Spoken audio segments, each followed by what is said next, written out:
Hey, I'm Tucker from Last Moments, and today I'm reviewing the final uploads of vloggers who died chasing content. From a pressure washer vlogger filming one extra shot inside an abandoned scrapyard, to a van lifer sealing every gap in his van, unaware of the silent killer building around him overnight. It was October 11th, 2014, at an abandoned scrapyard on the eastern outskirts of Turda, Romania. You probably wouldn't have noticed the place if you drove past. And for most people, that was the whole point. Doran Varga was 27 years old and worked part-time as a residential cleaner in Turda, taking pressure washing jobs on driveways, patios, and storefronts when the work was available.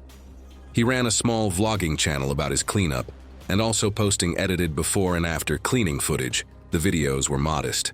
He had mentioned to a friend the week prior about quitting the cleaning work someday if the channel ever caught. That afternoon, after finishing a driveway job nearby, he decided to make one additional stop. The scrapyard had no posted warnings visible from the service road approach and no fencing along the east entry side. He had a camera, which he later set on a fixed surface near his work area, a pressure washer in the back of his van, and a pair of hardware store safety goggles, rated for dust, not impact, not fragment deflection. He had used the same setup on residential jobs for 2 years without incident, and that history probably felt like evidence of something it wasn't. I've covered a lot of stories where the gap between preparation and actual risk was wide. This one might be the widest. He positioned himself on a partially stable lower section of a scrap pile, a collapsed mass of rusted sheet metal, broken windshields, and stripped machinery components rising roughly 6 feet from the ground. Layered, discolored, the kind of texture that reads well on camera. Good for views? Sure. A recipe for disaster? Absolutely. He began pressure washing at close range, working the wand in slow horizontal passes across the surface. The surface he was washing, oxidized steel panels and fractured glass, was not a wall. It was a collection of loose material at irregular angles. At close range, the pressure stream shifted loose debris and destabilized sections of the pile that had already been weakened by corrosion and uneven weight distribution. As sections of the pile shifted beneath him, Doran lost his footing and fell backward into the unstable debris and exposed scrap beneath him. A scrapyard scavenger working the western edge of the lot heard what he later described to emergency responders as a sharp sound, then a heavier one, then nothing. He moved toward it. What he found was Doran on his back, partially on the pile. A corrugated metal sheet rested across both legs from mid-shin to ankle, having shifted down as the pile destabilized under the fall. The scavenger called emergency services immediately from the site. Response crews arrived approximately 28 minutes later, delayed by the access road condition. What surprised me was that Doran was declared dead at the scene. When I read this, I kept thinking about what actually killed him that fast. And then the coroner's report answered it. The coroner later identified a catastrophic penetrating injury to the left side of the neck, involving major vascular trauma and rapid blood loss. Oxidized metal and laminated glass fragments were recovered from debris displaced during the collapse. Doran's channel had 381 subscribers at the time of his death. His last upload remained visible for several months before the account was taken down. I don't think Doran made a reckless decision so much as an uninformed one. He trusted equipment that had always worked in one context and applied it in a completely different one. The next story is about an urban explorer in Derbyshire who found something he absolutely should not have touched and then made it so much worse. It was November 3rd, 2015. At a decommissioned psychiatric hospital in the hills outside Matlock, Derbyshire, closed for 22 years, its interior untouched, and its contents left exactly as they were on the last day anyone was supposed to be inside. Elliot Marsh was 23 years old and operated an urban exploration vlogging channel from a flat in Sheffield. He described his content as touching forgotten history. He researched sites, read their histories, and tried to give context to what he filmed. He had a reputation on niche forums as someone who got into places others only photographed from outside. He wore gloves when he remembered. He tested floors before committing his weight. What he lacked wasn't preparation. It was any working model for what he couldn't see. According to friends, he had spent 2 weeks researching the hospital through county archives and forum posts. The site held patients until 1993 and had been locked since. He accessed the grounds alone through a gap in the northeast perimeter fence, his chest-mounted camera running before he was through it. The building's ground floor had been stripped, water damage, broken glass, stripped fixtures left in place and rusted. The upper floors showed less disturbance and more age. Paint had lifted off entire walls in broad sheets. Ceiling tiles lay collapsed in stretches across the hallways. Imagine this: structural failure could have obviously killed him, and people would already judge him for stupidity. And yet, something even more stupid was at play. The archival room was behind a moisture-swollen fire door on the second floor that Elliot forced open. Inside was a row of dark plastic waste bags with seams split, contents exposed, partially liquefied, blackened at the edges. Several bags had also ruptured across nearby shelving and flooring, creating thick patches of dried biological residue mixed with stagnant water from years of roof leakage. I don't think he understood what he was looking at. Elliot lifts a brittle paper file and holds it toward the lens. Then he uses his bare hand to move through the torn waste bags while joking about the smell, wiping residue off his fingers onto his jeans several times. Minutes later, after coughing repeatedly from the dust-filled room, he brings a fragment from one of the degraded bags briefly to his lips before pulling it away, like opening a bag of chips, and then laughing on camera. He really thought it was content, and he uploaded 2 short clips from the visit that evening and never uploaded the archival room footage, likely planning on doing it later for a much bigger engagement. Friends later said he complained the next morning about a sore throat, swollen gums, and nausea, but assumed he had inhaled mold or dust from the building. And over the following days, his activity on the exploration forum he used daily dropped, and then stopped entirely. A direct message from another member sent on November 7th went unanswered. On the morning of November 9th, a delivery driver knocked repeatedly at his flat door with no response. A neighbor requested a welfare check through emergency services. Officers conducted the welfare check and gained entry, after there was still no answer from inside. They found Elliot unresponsive near his bed and immediately called for medical assistance. Paramedics arrived shortly after and confirmed he was in cardiac arrest. He was not revived.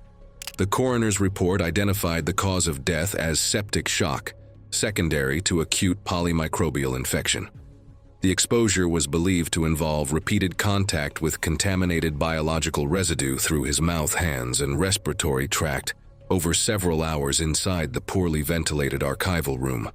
I've looked into this story for a long time because what the hell happened in those 6 days? Why didn't he ask for help? Unfortunately, I'm just as lost as the investigators. Authorities just restricted access to the site within weeks. A forum thread where fragments of leaked hospital records circulated was removed. But that wasn't the only case where a small technical mistake spiraled into something irreversible. Another creator turned on a camera expecting a clever demonstration and recorded the worst few minutes of his life instead. It was November 4th, 2016, in a third-floor apartment in Cologne, Germany, that a camera on a tripod kept recording long after it should have been turned off. Lucas Brenner was 29 years old and ran a small DIY electronics channel from his apartment and ran frequent vlogs. He had a one-bedroom he had converted into a part workshop, part studio over 2 years.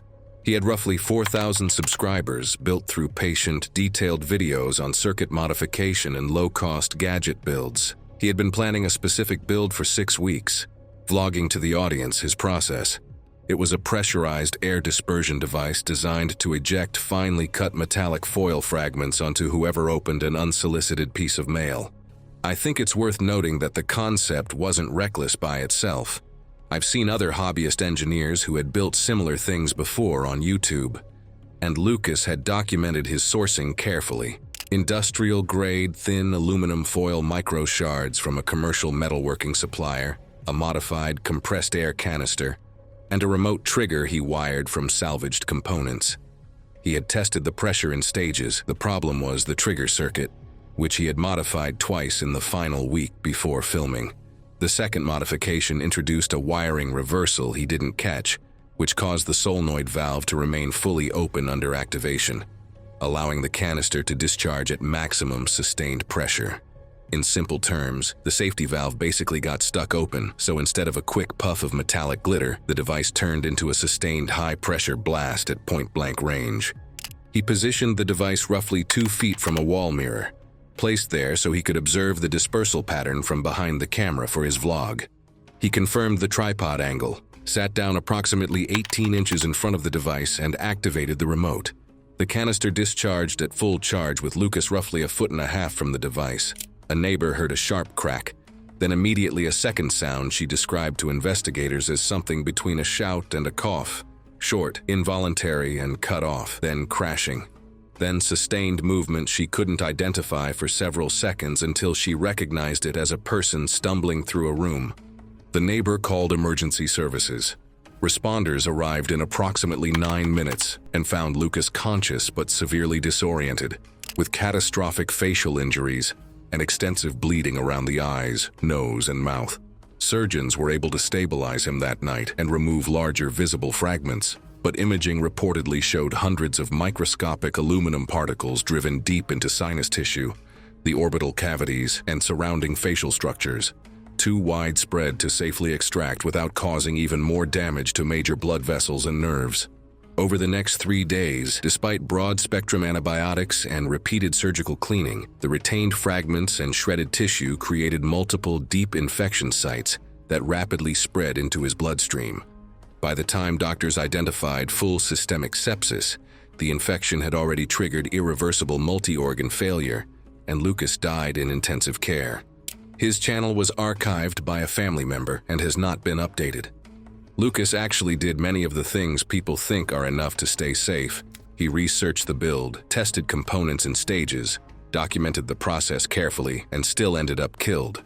Well, at least someone actually tried to rescue Lucas. In this next one, nobody even knew where to look. It was March 9th, 2017, in the residential district of Sahagu, Busan, South Korea, on a Thursday afternoon when the kind of ordinary domestic space most people walk through without a second thought became the last place a 15-year-old boy would ever see. Min-jae Lee was a 9th grader who ran a small vlogging channel out of boredom and ambition in roughly equal measure. He had maybe a few hundred subscribers, no sponsorships, and a habit of copying trends 2 or 3 cycles too late. Now, the concept he landed on had briefly circulated in certain corners of online food content, cooking instant noodles directly on a running car engine, specifically on the exhaust manifold, which runs hot enough during idle to bring a small pot to boil over time, but is not consistently efficient. To reduce ambient noise from the street above, he pulled the garage's roll-down door closed before he started filming. The garage was a single-level underground structure with limited ventilation, standard construction for residential buildings of that type in the area. It measured roughly 30 feet wide and 60 feet long, with the ventilation gaps near the top of the roll door as the primary air exchange. When he sealed it, that exchange was significantly reduced, resulting in severely restricted but not fully eliminated airflow. The car's engine had been running for approximately 4 minutes before he positioned the pot and started recording. At idle, a gasoline engine produces carbon monoxide continuously. In an enclosed space of that volume, concentration rises at a rate that can become dangerous within a variable window of roughly 20 to 40 minutes, depending on ventilation and engine condition, and the body may not register clear warning signs in time to react. The footage recovered from his phone shows the first 20 minutes as unremarkable. He adjusts the camera angle twice. The water begins to steam. He adds the noodle block. Around the 23rd minute, his movements slow noticeably. He reaches for the phone and misses it once before gripping it. He does not stand. He sits down on the garage floor beside the front tire, still holding the phone upright, still pointed roughly toward the pot. He doesn't look panicked. He just looks tired. Over the following minutes, his grip on the phone loosens. The camera tilts. The last stable image is the undercarriage of the car and the garage floor. The engine continues to idle in the background of the audio track for the remainder of the recording. A mailman making a drop to the building sometime after 5 p.m. noticed the garage door was down but heard the engine running through the gap at the bottom. He contacted building security. Emergency responders arrived approximately 35 minutes after that call. The boy was already dead. The coroner's report listed the cause of death as acute carbon monoxide poisoning. I'm reading this story thinking, where the hell were his parents? Nothing in the article detailed that. They just said they declined interviews. Sure, the kid did a dumb thing, but I think those parents are also at fault. Okay, let's go somewhere completely different. No garage, no engine, just open sky and a lake that looks completely solid until it isn't. It was July 14th, 2013, at the edge of a restricted zone on the southern end of Pitch Lake, La Brea, Trinidad. The lake is the largest natural deposit of asphalt in the world, roughly 90 acres of slowly churning bitumen that has been swallowing things whole for centuries. Calvin Rojas had driven 2 hours from Port of Spain that morning, and by noon, he would be inside it. Calvin was 31, based out of Houston, Texas, and ran a mid-sized travel vlogging channel he'd been growing for about 3 years. The Pitch Lake video was supposed to test a local claim that the surface could hold a person's weight in certain sections. Get this, he had spoken to a licensed guide the evening before who declined to take him into the restricted zone. Calvin had noted this in a pre-film check on camera and gone anyway. The restricted section Calvin had entered was marked with 2 weathered wooden posts and a rope that had partially come loose at one end. The outer crust there was pale gray and cracked in long, shallow lines, the kind of surface that looks structural until it isn't. A park guide and 2 tourists, a couple visiting from Canada, had followed Calvin at a distance after he stepped past the rope. The guide had called out twice. The couple later told investigators they stopped walking when the ground underfoot began to feel soft. Calvin kept going. Now it's easy to call him dumb right then and there, and you may be right, but it's worth noting that the decision to bypass the guide wasn't impulsive. Friends said that Calvin had watched other footage of people walking the lake's outer surface, and had read forum threads from visitors who described it as firm in dry season heat. He had a system. Throw a boot first, observe how it sinks, measure the rate, then assess. The boot sank almost immediately upon impact, and rather than taking it as a warning for whatever reason, he continued with the plan. I can speculate that maybe he wanted a clip debunking it, but who's to say? He leaned forward over the area where the boot had sunk, reaching with both arms extended. His left foot shifted first. Witnesses described a sound like a seal breaking. A low, wet separation, and then the crust collapsed inward beneath his chest and torso. He went forward, not down. His upper body entered the bitumen at roughly a 45-degree angle. The guide later told investigators Calvin's arms were free for approximately the first 15 seconds, and that he appeared to be attempting to push himself upright. The bitumen did not allow it, and he likely recognized it because he started screaming for help. Moments later, his movement slowed progressively. The guide had already called emergency services from the perimeter. The Canadian tourists moved no closer. Extraction teams arrived approximately 52 minutes after the call. Responders used rope lines and flatboards to distribute weight across the surface during the recovery. Calvin was pulled unconscious. He died at a regional medical facility that evening. The coroner's report cited acute inhalation of hydrocarbon gases consistent with prolonged exposure at close range, combined with respiratory failure caused by restricted chest expansion from immobilization within the bitumen and resulting hypoxia. The restricted section was permanently closed and re-fenced within weeks. What stands out to me is how slowly this disaster unfolded compared to typical accidents. Witnesses had enough time to realize something was wrong, reconsider continuing, and still be completely unable to stop what was happening. Next story features a wellness vlogger and the desert. I think you already know where this is going. It was March 11, 2018, on a remote stretch of salt flat in the Atacama Desert, northern Chile, a place where the ground cracks into white geometric plates under a sun that has no competition, and the horizon returns nothing. Now imagine choosing to stay. Tomas Reyes was 26 years old and worked as a wellness vlogger based in Santiago, Chile. Over 3 years, he had built a following by documenting the regular fitness stuff. However, production notes recovered from a waterproof case inside his tent showed 6 weeks of planning. He had cited fringe wellness literature and believed a structured dry fast, no water, no food, could recalibrate the body's dependence on external hydration. He budgeted 7 days. He brought 3 cameras, a solar charging panel, and a folding tripod. A quick Google search will tell you that Atacama is among the driest places on Earth, where ambient humidity can fall below 10% and midday temperatures in March regularly exceed 90 degrees Fahrenheit. Every environmental condition accelerated what his body was already losing. By day 3, according to authorities reviewing recovered files, the footage begins to shift noticeably in both rhythm and intent. Tomas is no longer narrating his process in a structured way. Instead, he speaks in shortened phrases, long pauses stretching between sentences, and repeated attempts to reframe his condition as expected adaptation.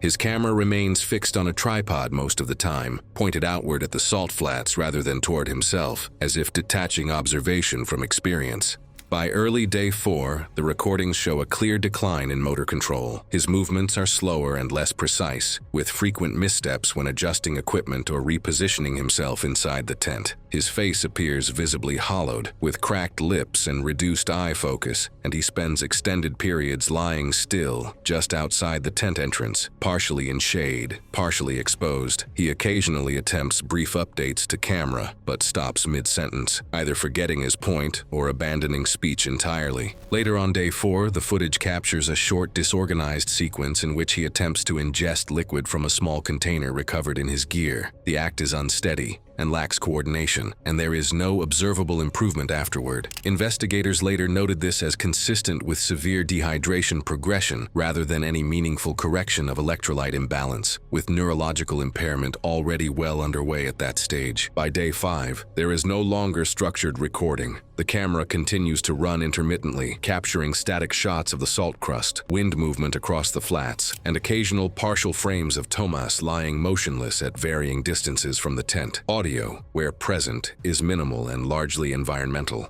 It is during this period that his condition transitions from deteriorating awareness to complete incapacitation, though the exact moment cannot be clearly pinpointed from the available footage. A tour group, 8 passengers and a guide, was traveling a backcountry route when the guide spotted a tripod standing upright in open ground, approximately 200 yards off the track. No person was visible near it. The guide stopped the vehicle. They found Thomas approximately 30 feet from his tent, lying on his side on the salt surface. His lips were cracked and darkened. He was unresponsive. Paramedics declared him dead at the scene. Tomas died from acute dehydration combined with critically elevated sodium levels in the bloodstream, a condition called hypernatremia. His kidneys had begun to fail, followed by other organ systems in sequence. The sodium imbalance had compromised neurological function well before collapse. Death was not sudden. It developed over days. I might be biased, but most wellness content is not my cup of tea, and I think the content space carries real responsibility here, and it largely avoided any of it. There is a version of this story where someone steps in to intervene, since he likely told friends about this, and even posted preparing for the challenge. None of that happened. For this last incident, someone did not see the danger coming, and all it took was a small change in his setup.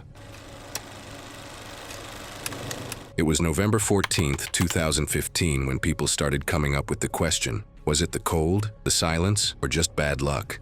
At a truck stop in northern Norway, a van pulled into an overnight bay, and a chain of small, reasonable choices began closing like a trap. Eric Solheim was 34 and ran a small online channel documenting van life travel across Scandinavia. He had converted a mid-size cargo van over 8 months, insulated panels, a platform bed, a ceiling-mounted camera, and a secondary battery system for overnight recording. His audience described the content as methodical, more interested in systems than scenery. He had driven north to film a winter sleep segment, previewed in a prior upload as his most technically prepared video. Audiences have speculated, based on his comment replies on his video, that road noise and wind had contaminated his previous overnight recordings, and he had decided to fix it. Before the trip, he purchased foam weather stripping and sealed some of the van's passive ventilation gaps, while still leaving minimal airflow paths intended for safety, though reduced compared to factory configuration. He had also brought a compact propane absorption refrigerator with a silent flame-based cooling system that operated intermittently, a model he had run inside the van on earlier trips without issue. I think most people reading this will identify the mistake quickly and feel some distance from it. What stays with me is how clearly he understood the problem he was solving. and how completely invisible the one he created was going to be. He parked in a designated overnight bay before 9. Security footage from the facility's exterior camera showed him stepping into the van and pulling the rear doors closed. 2 sodium lamps lit the lot. A light wind moved through the spruce line at the perimeter. Nothing on that footage was unusual. Inside, the ceiling camera recording for his usual time-lapse was in low-light mode throughout the night. The footage showed him settling onto the platform bed, pulling a blanket up, and going still. The refrigeration unit operated in silent, intermittent ignition cycles rather than producing a continuous hum, with only occasional faint changes in ambient sound levels. Frost had begun forming on the exterior windows by midnight, visible in the frame. He did not move again. Propane units in enclosed spaces can produce carbon monoxide when airflow for complete combustion is restricted. The gas is colorless and odorless and produces no immediate physical sensation at low concentrations. It depresses the central nervous system gradually. A person already asleep under those conditions offers no observable indication, no movement, no sound, nothing on a recording that looks any different from normal sleep. A truck driver parked several bays over, noticed the van still running well into the morning, and flagged a staff member at the fuel counter. Emergency services were contacted. Paramedics arrived approximately 18 minutes after the call. The responding team found Eric unresponsive on the platform bed, in the same position visible on the overnight footage. The medical examiner's report cited acute carbon monoxide poisoning from prolonged exposure in an inadequately ventilated enclosed space. The van was held by regional authorities. There's a strong irony in how much control he was trying to achieve over the recording environment while losing control of the environment itself. It's a reminder that precision doesn't replace safety margins.